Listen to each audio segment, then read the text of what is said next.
Yesus Kristus. Saat ini kita akan merenungkan kebenaran firman Tuhan untuk kita bersama. Namun sebelumnya, mari kita bersatu di dalam doa. Mari kita berdoa. Pada saat ini Tuhan, kami bersama menundukkan kepala kami di hadapan-Mu. Kami memohon Tuhan berkenan atas kami, memberkati kami dalam merenungi kebenaran firman Tuhan. Terima kasih Bapa, di dalam dan oleh Yesus Kristus kami berdoa. Amin. Roma pasal yang ketiga, ayat yang pertama sampai ayat yang ke-8, inilah yang bersama menjadi kebenaran firman Tuhan untuk kita pada saat ini. Bapak Ibu Saudara, kita tahu bersama bahwa kitab Roma adalah kitab yang ditulis oleh Rasul Paulus itu sendiri. Dan kita tahu siapa Rasul Paulus, seorang hamba Tuhan yang luar biasa dipakai oleh Tuhan. Seorang hamba Tuhan yang dipenuhi dengan hikmat yang berasal daripada Tuhan itu sendiri. Nah, pada saat ini, saudaraku, Bapak Ibu, saudara-saudara yang diberkati dalam Yesus Kristus, firman Tuhan yang disampaikan untuk kita adalah berbicara mengenai kelebihan orang Yahudi dan juga kesetiaan Allah yang terdapat dalam Roma 3 ayat yang pertama sampai pada ayatnya yang ke-8. Berbicara mengenai kelebihan orang Yahudi. Apakah kelebihan orang Yahudi? Dalam firman Tuhan yang disampaikan untuk kita pada saat ini, Bapak Ibu saudara-saudara yang terkasih, kepada orang Yahudi lah pertama-tama firman Tuhan disampaikan kepada mereka. Ini merupakan satu hal yang sungguh sangat luar biasa yang diterima oleh orang-orang Yahudi. Mengingat pada perikop yang sebelumnya, saudaraku yang terkasih, firman Tuhan disampaikan bersama bahwa hukum Taurat dan juga sunat itu tidak menyelamatkan orang Yahudi. Padahal hukum Taurat dan sunat adalah hal yang begitu sangat diperhatikan oleh orang Yahudi.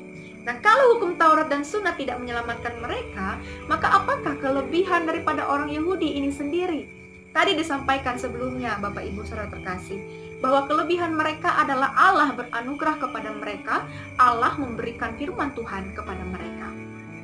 Namun Bapak Ibu saudara-saudara yang diberkati dalam Yesus Kristus, saat kita bersama membaca akan kebenaran firman Tuhan ini, kita bersama-sama menjumpai satu pertanyaan yang dilontarkan oleh Rasul Paulus itu sendiri dalam kebenaran firman Tuhan.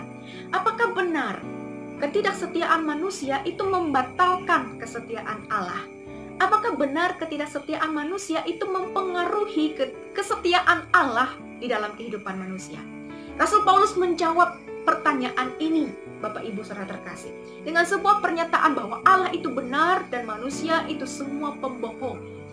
Bapak Ibu ini sekaligus menegaskan bersama-sama kepada kita dan juga kepada jemaat di Roma pada saat itu, bahwa kesetiaan Allah itu tidak bergantung pada kesetiaan manusia. Maka dalam Roma pasal yang ketiga ayat yang ke-23 menyatakan bersama bahwa semua orang telah berdosa dan telah kehilangan kemuliaan Allah. Tapi Allah Maha Setia.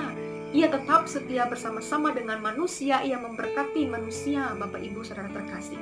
Lalu muncul pernyataan seperti ini, apakah manusia bebas atau berhak untuk melakukan perbuatan dosa, mengingat bahwa Allah itu tetap setia, mengingat bahwa Allah itu maha baik, maha pengampun? Benarkah demikian? Benarkah manusia berhak atau bebas untuk melakukan perbuatan dosa semena-mena hatinya? Bapak Ibu saudara yang terkasih, pernyataan seperti ini itu disampaikan oleh Rasul Paulus sebagai fitnah. Rasul Paulus menegaskan bahwa orang yang menyatakan pernyataan demikian itu sudah selayaknya memperoleh atau mendapatkan hukuman. Kenapa? Karena kesetiaan Allah itu bukanlah satu hal yang pantas untuk dipermainkan. Allah setia, Allah baik, Allah memberkati, Allah memelihara, tapi bukan berarti manusia semena-mena dengan kesetiaan Tuhan, dengan melakukan hal-hal yang tidak berkenan di hadapan Tuhan. Bapak Ibu saudara-saudara yang terkasih, ini sejalan dengan kebenaran firman Tuhan dalam ayatnya yang ke-8, di mana dikatakan, bukankah tidak benar fitnahan orang yang mengatakan bahwa kita berkata, marilah kita berbuat yang jahat supaya yang baik timbul daripadanya. Orang semacam itu sudah selayaknya mendapat hukuman. Rasul Paulus menegaskan bahwa orang yang semena-mena melakukan perbuatan yang tidak berkenan di hadapan Tuhan dengan dalih bahwa manusia itu bebas atau berhak untuk melakukan perbuatan dosa mengingat Tuhan Maha Pengampun. Dikatakan oleh Rasul Paulus, orang yang berpernyataan demikian itu sudah selayaknya mendapatkan hukuman. Bapak Ibu saudara-saudara yang terkasih dan diberkati dalam Yesus Kristus, dalam bagian kebenaran firman Tuhan ini apa yang bisa kita dapatkan bersama-sama? Apa kesimpulan yang bisa kita peroleh. Yang pertama, Bapak Ibu Saudara terkasih, kita mensyukuri bersama bahwa Allah itu setia, Allah itu benar, Allah itu tetap bersama-sama dengan kita, memberkati kita, melihara kita, melindungi kita. Bahkan Allah itu setia walaupun manusia tidak setia. Allah peduli walaupun manusia tidak mengerti. Allah tetap memberkati walaupun manusia tidak sadar diri. Bapak Ibu Saudara yang terkasih, kesetiaan Allah tidak bergantung dengan kesetiaan manusia.